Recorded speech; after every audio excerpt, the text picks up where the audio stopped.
In the grand tradition of Greek tragedy, two names loom especially large: Aeschylus, the father of tragedy, and Sophocles, the master of dramatic form.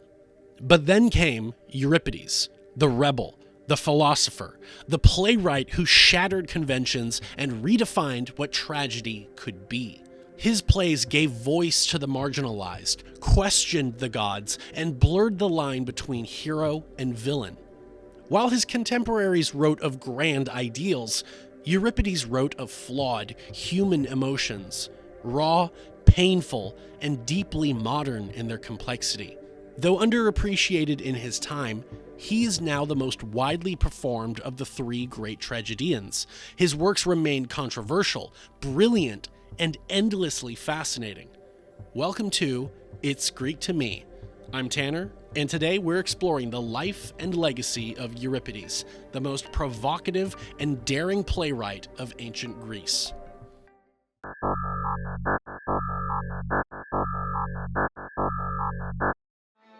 Unlike Aeschylus, the warrior poet, and Sophocles, the beloved public figure, Euripides was something of a recluse. Born around 480 BCE, he lived during the height of Athens' Golden Age, but he never seemed entirely comfortable in its society. While other playwrights were statesmen and generals, Euripides was an intellectual. He was said to have lived in a cave on the island of Salamis, reading philosophy and writing plays. Some sources even claim he had an extensive library, a rarity for the time. Euripides was deeply influenced by the philosophical debates of his day, particularly the teachings of the sophists, who questioned traditional beliefs and emphasized human reasoning over divine will. This influence is clear in his plays, which often challenge the gods and depict them as cruel, indifferent, or even ridiculous. What set Euripides apart was his radical approach to character and narrative. While Aeschylus focused on divine justice and Sophocles on human resilience, Euripides delved into the psychology of his characters.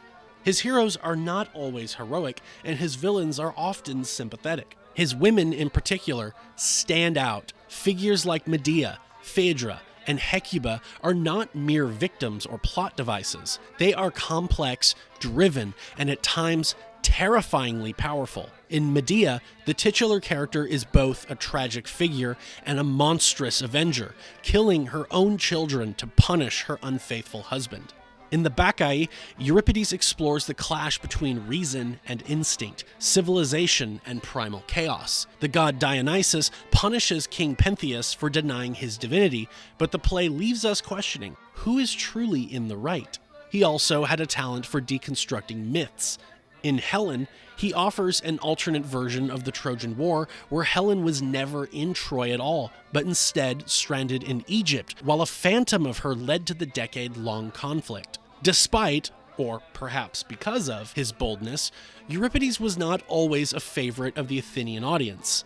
Unlike Sophocles, who won many first-place prizes at the Dionysian festivals, Euripides often placed second or third. He was frequently criticized for his unorthodox portrayal of gods and heroes and his use of deus ex machina endings, where a god would suddenly intervene to resolve the plot.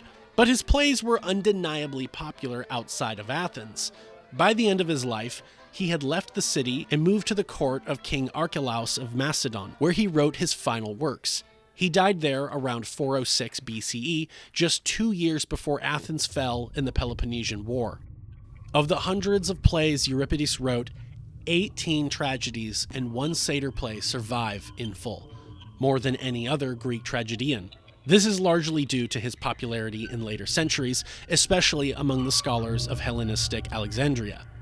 His surviving works include Alcestis, 438 BCE, Medea, 431 BCE, Hippolytus, 428 BCE, Andromache, circa 425 BCE, Hecuba, circa 424 BCE, The Suppliants, circa 423 BCE, Electra, circa 420 BCE, Heracles, circa 416 BCE, The Trojan Women, 415 BCE, Ion, circa 414 BCE, Iphigenia and Taurus, circa 414 BCE, Helen, 412 BCE, The Phoenician Women, circa 409 BCE, Orestes, 408 BCE, Iphigenia at Aulis, posthumously performed in 405 BCE.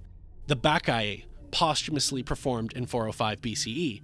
The Cyclops, the only complete surviving satyr play. And Rhesus, attributed to Euripides, but that is debated. Euripides' influence stretches far beyond his own time. Later Greek and Roman playwrights admired him, and his works became central to education in antiquity.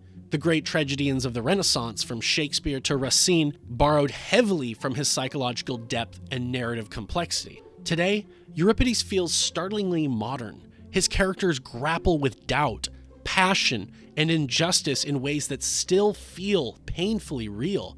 His tragedies may have been radical for their time, but they are timeless in their impact.